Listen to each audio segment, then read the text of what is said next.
색깔 있는 문화여행 그리고 봄. 국내 잡지계의 전설로 불리는 춘천 출신의 언론인 청호 차상찬 선생과 만나봅니다. 오늘 함께할 분들 멋진 목소리로 소개 좀 해주시죠. 그럼 제가 멋진 목소리로 두 분을 소개해드리도록 하겠습니다. 문화의 품격을 높여줄 문화마스터맨 공연 연출가 최정호 씨, 한림대 아시아문화연구소 정현숙 교수 나오셨습니다. 두 분 어서 오세요. 안녕하세요. 예, 안녕하십니까. 연출가 최정호입니다. 오늘도 격이 나는 문화정보 전해드리겠습니다. 안녕하세요. 한림대학교 아시아문화연구소 연구교수로 있는 정현숙입니다. 네, 오늘 두 분의 활약 기대해 보도록 하겠습니다. 네. 이번 순서는 색깔 있는 문화여행 그리고 봄 만나볼 시간인데요. 오늘은 아주 특별한 인물을 소개하려고 합니다. 우리나라 언론계에 있어 아주 독보적인 인물인데요. 잡지 언론의 전설로 평가받는 분입니다. 어떤 분인지 화면으로 만나보시죠.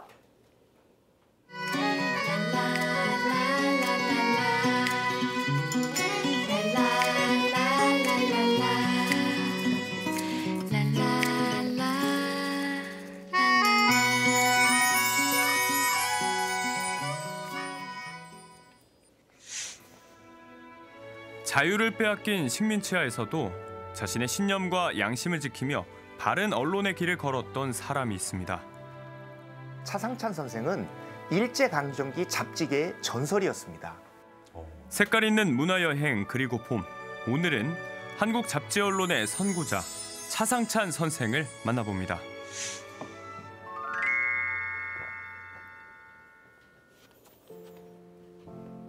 춘천 시민들의 휴식 공간인 공지천. 그 주변에 자리한 조각공원에는 다양한 작품들이 자리하고 있는데요. 그 가운데 눈에 띄는 동상 하나가 서 있습니다. 멋스러운 중절모와 지팡이를 든 세련된 모습의 이 신사, 춘천 출신의 언론인 청호 차상찬 선생입니다. 차상찬 선생님은 강원도 춘성군 신동면 송암리, 현재 춘천시 송암동에서 성장하셨습니다. 일제강점기 민족문화운동의 대표적인 인물로 평가받는데 그분의 사상적 뿌리는 천도교입니다.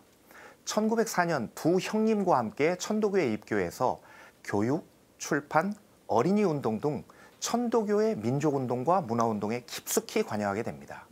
차상찬은 1911년 천도교회 월보 학술부 기자를 담당하면서 잡지계에 몸담기 시작했고요. 이후 개벽사 잡지 창간과 발행에 핵심적인 역할을 담당합니다. 선생은 일제 탄압이 극심했던 1920년대 개벽사라는 잡지사의 편집인이자 발행인으로 활약했는데요. 모든 게 암울했던 어둠의 시대, 올곧은 신념과 의지를 한 줄기 등불처럼 밝히고 잡지 언론을 통해 민족문화운동을 이끌었던 대표적인 인물이었습니다. 정말 대단하신 분입니다. 그러니까요. 쉽지 않은 일이었을 것 같은데. 일제강점기 잡지계의 전설이었습니다. 최덕교 선생이 한국 잡지 100년이라는 책에 이런 글이 있습니다. 한 30여 년 전이었던가 대여섯 사람이 모여서 방담하는 자리에서 누군가가 일제 때의 잡지인 중에서 한 사람을 내세운다면 누구일까라는 화두를 던졌고요. 이런 경우 대개는 왈가왈부가 있기 마련인데 좌중에 하나같이 그야 차상찬이지 하고 입을 모은 일이 있답니다. 한국 잡지계에서는 언제부터인지 차상찬에 관한 이야기글이 단편적으로나마 전설처럼 흘러왔던 것이 사실이었다는 얘기입니다. 이야, 정말 전설이신 한국 잡지사의 전설로 기록되고 있는 선생의 업적을 기리기 위해 지난 2015년 동상이 건립됐는데요. 2012년 사업회를 결성하면서 춘천 시민에게 선생을 알릴 수 있는 상징물이 필요하다는 의견이 제기돼 동상을 건립하는 것으로 의견이 모아졌습니다. 2013년 백윤기 조각가에게 동상 제작을 의뢰해 2015년 초에 높이 2.2m, 좌대 0.7m 크기의 동상이 제작됐습니다. 눈부신 업적에도 그 존재와 활약상을 아는 이들은 많지 않은데요. 일제 치하에서 꿋꿋하게 시대 정신을 실천했던 선생의 높은 뜻이 더 널리 알려지길 바라봅니다. 활약에 비해서 이름이 많이 알려지지 않은 분이었던 것 같아요. 그렇죠. 약간 춘천 온이동에는 지역의 향토기업이 운영하고 있는 대형 서점이 자리하고 있는데요. 서점 내에는 차상찬 선생과 관련한 특별한 공간이 조성돼 있습니다. 선생을 얘기할 때 빼놓을 수 없는 것이 개벽이라는 잡지인데요. 한국 잡지 언론의 새 지평을 열었다는 평가를 받고 있는 국내 첫 종합 문화지입니다. 개벽은 사실 천도교 청년회에서 1920년 6월에 창간하였지만 종교적인 색채보다는 종합잡지적인 성격이 짙습니다. 사상, 종교, 문화, 역사, 문학 등 다양한 영역의 글을 게재하게 되었고 특히 김소월의 진달래꽃을 비롯해서 이상화의 빼앗긴 들에도 봄은 오는가, 염상섭의 표본실의 청개구리 등 문학사의 중요한 작품들이 여기서 발표되었습니다. 개벽은 일제강점기 가장 혹독한 검열과 탄압에 시달리면서도 식민지 시대를 통틀어 독보적인 매체적 위상과 지명도를 확립한 잡지라는 평을 받고 있습니다. 개벽은 창간 이후 일제 집요한 탄압을 받았는데요.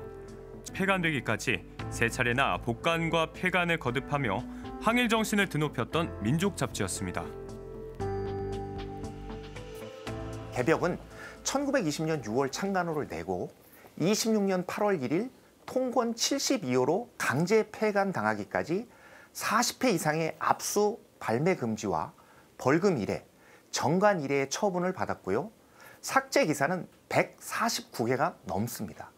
차상찬은 그 영욕의 시간을 처음부터 끝까지 함께한 유일한 인물입니다. 당시 큰 규모의 잡지사였던 개벽사에서는 개벽뿐 아니라 다양한 분야의 전문적인 내용을 다룬 여러 종류의 잡지들을 발행하기도 했는데요. 개벽사는 개벽을 창간한 1920년부터 35년까지 부인, 신여성, 어린이, 별곤곤, 해성, 제일선, 학생, 신경제 등을 창간하였으며 또 조선농민, 신인간까지 합하면 11종에 이르는 잡지를 발간합니다. 개벽이 민족문화운동의 선구자의 역할을 더해갈수록 총독부의 검열 또한 더해갔는데요. 그 중심에 서 있던 차상찬 선생은 다양한 필명으로 약 700여 편이 넘는 글을 남겼습니다. 와, 정말 많은 글을 쓰셨네요. 당시 잡지 발행은 검열단, 원고난, 경제난 등의 여러 문제를 안고 있었습니다. 차상찬이 다양한 필명을 사용한 것은 이러한 여러 문제를 해결하기 위한 것이었죠. 현재 저희 연구팀이 확인한 필명이 46개고 아직도 20여 개의 필명을 확인 중입니다. 기자로, 시인으로, 논객으로 활약하며 일제 식민정책을 준열히 비판하고 때론 날카로운 사회풍자로 직언직피를 올곧게 실천했던 참 언론인이었습니다. 차상찬은 식민지 당국의 언론 탄압에 적극적으로 저항한 대표적인 언론인이기도 합니다. 그는 1924년 23개 단체가 모인 언론 집회 압박 탄압 대회에서 실행위원으로 선출되기도 하고 31년 3월에는 개벽사 대표로서 주요 잡지사 대표들과 함께 총독부 당국의 검열 규정 시정을 강력히 요청하는 등 언론 자유를 위해 헌신하셨습니다. 이런저런 업적을 바탕으로 차상찬 선생은 2005년 자랑스러운 강원 문화인물로 선정되었고 2010년에는 은관문화훈장을 수상하기도 하셨습니다. 정말 진정한 언론인이라고 할 수 있네요. 맞습니다. 선생의 활약상을 알리는 순회전이 현재 춘천에서 열리고 있는데요. 강원을 대표하는 문화인물로 선정되었음에도 제대로 평가받지 못하는 상황에서 선생의 생애와 활약상을 자세히 소개하기 위해 마련된 자리입니다. 차상찬 선생이 이룩한 평생의 족적을 엿볼 수 있는 전시회인데요. 전시회는 차상찬 선생이 눈부신 족적에도 불구하고 선생의 존재조차 제대로 인식하지 못하고 있는 지역의 상황을 개선하고 시민들에게 올바른 정보를 전달하기 위해 마련됐습니다. 청호 차상찬 선생 바로 알기 순회전은 오는 23일까지 1차 전시를 마치고 내년 12월까지 춘천 지역의 공공기관과 다중시설들을 순회하며 1년간 전시를 이어갈 예정입니다.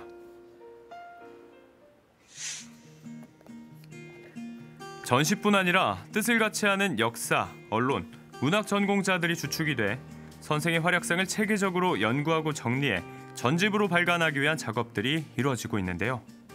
차상찬 선생에 대해 올바로 알리고 그분의 업적을 평가하고 위상을 높이기 위해서 전집을 발간합니다. 차상찬 전집 출간은 역사, 민속, 문화, 언론 등 다양한 영역에서 연구의 단초를 마련할 것입니다.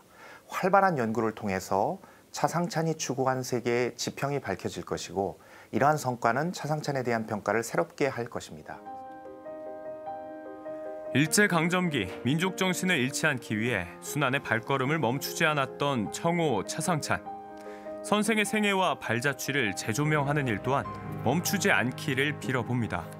이분의 글을 일단 다 모아서 출판을 해서 연구자분들에게 연구의 자료를 드려서 차상찬 선생에 대한 학자들이 연구하는 자료를 삼고 또 일반 시민분들에게는 일제강점기에 이런 언론계 또 그 잡지계에서 이런 훌륭한 일을 했던 분이 우리 고장에 계셨다는 것을 알고 그런 일을 좀 많이 알리는 일을 했으면 하는 부분이 저희의 남은 일이라고 생각됩니다.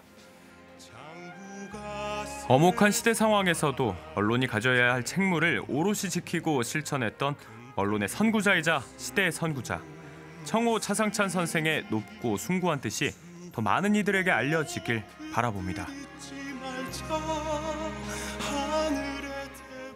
야, 우리 차상찬 선생, 와 정말 당시 엄청난 활약을 하셨던 분이네요. 네. 근데 거기다 춘천 출신이라고 하는데 저도 고향이 춘천 아닙니까? 그러니까요. 정말 자랑스럽습니다, 선배님. 네, 맞습니다. 일제강점기 정말 엄청난 활약을 하셨던 분인데요. 이 보니까 참 다양한 필명을 사용하셨던데 교수님, 이 필명이 얼마나 많았나요? 아까 연구원이 말씀해 주셨듯이 확인한 것은 46개고 20개 정도 다시 확인 중에 있거든요. 네. 근데 차상찬이 이렇게 다양한 필명을 사용할 수밖에 없었던 것은 검열이 엄청 심했어요. 그러니까 필자의 신분을 드러낼 수가 없었고 또 당시 필자난도 심했거든요. 네. 그래서 차상찬이 여러 글을 쓰다 보니까 다양한 필명을 사용할 수밖에 없었던 거죠. 그래서 개벽 70호 보면 무려 6편이나 필명이 다르게 글이 실려 있거든요. 그리고 필명에 보면 차상찬의 재치가 잘 드러나 있는데요. 인물평을 쓰는 글을 많이 썼어요. 네. 그럴 때는 필명이 관상자예요. 관상자. 네. 그리고 현실을 비판하는 글들도 굉장히 많이 썼는데 네. 그럴 때는 첨구생 또는 첨구자라는 필명을 사용하거든요. 첨구라고 하는 것은 날카로운 입이라는 뜻이에요. 네. 네. 근데 무엇보다 차상찬 선생을 이야기할 때면 잡지 개벽을 빼놓을 수가 없는데 네. 일제시대 때 창간을 해서 폐간 복간을 막 반복하면서 우여곡절을 되게 많이 겪었잖아요. 그 당시에 개벽 잡지의 영향력, 위상하고요. 영향력은 어떠했을까요? 강제 폐간을 당했다고 하면 검열이 얼마나 심했는지 그러니까요. 그렇죠. 네. 이미 드러나는 거고요. 그런데 그렇게 압박을 당하고 계속 이제 그 검열이 심했는데 네. 그럼에도 불구하고 독자들의 성원은 대단했어요. 당시 잡지들이 많아야 2,000부 정도를 찍어야 했거든요. 그런데 개벽은 9,000부 정도를 와. 발매했어요. 네. 근데 그렇게 할 수 있었던 이유는 그 사후제라고 하는 지금 말하면 해원제 같은 특별한 제도를 실시했어요. 그래서 당시 개벽의 사후가 된다는 것만으로도 독자들은 일제에 저항한다라는 의미를 가지고 있을 수 있었어요. 그리고 전국에 개벽을 그 보급할 수 있는 그런 지사를 또 설치했거든요. 그래서 그 잡지 어떤 유통 시스템을 완전히 획기적으로 바꾼 거죠. 근데 이 지사는 우리나라에만 있었던 것이 아니고 중국과 일본까지 있었어요. 와. 정말 대단합니다. 근데 그러니까요. 특히 그 개벽이라는 잡지에는 문화사에 남는 그 작품들이 실리기도 했는데 당대 최고의 문인들의 발표 무대였다고 하는데요. 예, 그래서 당시 김동희는 우리 문인들이 개벽을 무대로 놀았다 할 정도로 여러분들이 잘 알고 있는 교과서에서 배운 또 문학사에 나오는 작가들이 대부분의 작품들을 개벽을 통해서 발표했거든요. 네. 그 아까 영상에서 나왔듯이 뭐 김소월의 작품 거의 30편 이상 실려 있고요. 와, 네. 뭐 한용운이나 나도양, 방정환, 김유정 문학사에 내놓으라 하는 작가들은 다 개벽을 통해서 작품을 발표했죠. 네. 그런데 이렇게 작가들이 개벽을 통해서 발표할 수 있었던 것은 개벽사가 원고료를 제일 많이 줬어요. 그러니까 훌륭한 작품을 빛을 보기 위해서 그렇게 개벽사는 검열에 시달리고 경제난에 시달리면서도 풍족하게 원고를 주려고 애썼던 것이죠. 가치를 인정해 줬네요. 네. 네. 그렇죠. 정말 알면 알수록 정말 대단하신 분 같은데 이런 분들을 어떻게든 알리고 소개하기 위해서는 많은 학술 행사나 더 많은 연구들이 필요할 것 같은데요. 아까 영상 보니까 차상찬 전집 발간을 준비 중이시라고요? 네. 예, 올해는 개벽에 실려 있는 작품들을 엮어서 차상찬 전집 3권을 발행하려고 준비하고 있습니다. 그런데 차상찬 선생은 개벽에만 발표한 게 아니거든요.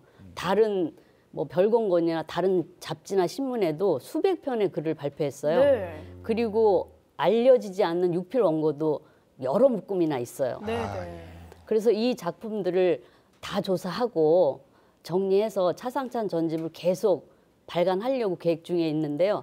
아마 10권 정도 이상 될 거라고 와. 생각합니다. 네. 그래서 차상찬 연구는 이제 시작이라고 할 수 있습니다. 네. 교수님의 많은 활약을 기대하고 있겠습니다. 감사합니다. 네. 색깔이는 문화여행 그리고 봄. 오늘은 잡지 언론의 선구자 청호 차상찬 선생과 만나봤습니다.